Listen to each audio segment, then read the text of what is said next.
We'll talk about heart failure in current scenario. If we see worldwide data, then more than 60 million people worldwide are suffering from heart failure, and among age of more than 65 years, it is the number one cause of hospitalization. And 50% of the patient who have heart failure, they die within the next 5 years. So the survival rate is even worse than many of the cancers.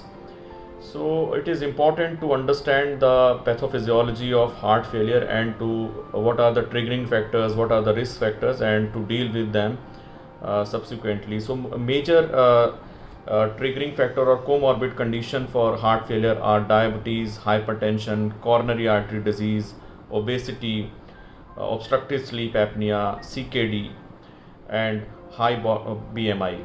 So it is important to contain all these factors. Then there are certain pathophysiological things like renin, angiotensin, aldosterone system or sympathetic nervous system, which amplify or increase the heart failure.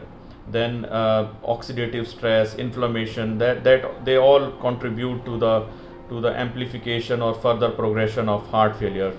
So if you talk about the management of heart failure, it is important to decongest the patient first, and there are certain important medicine which should be given to all these patients, especially for heart failure with reduced ejection fraction. There are 4 frontline therapies which are class 1 indication, that is renin, angiotensin, aldosterone system inhibition in the form of ARNI or AC inhibitors or ARB, or secondly beta blockers, thirdly SGLT2 inhibitors, fourthly mineralocorticoid receptor antagonist.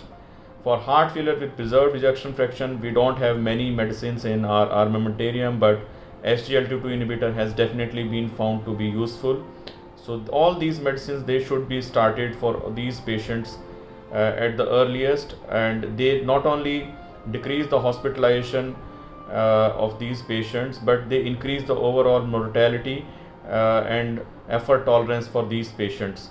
So lifestyle modifications along with the management of the comorbid conditions is very important, and patients should get functional training to increase their functional capacity, and all the comorbid conditions should be well contained.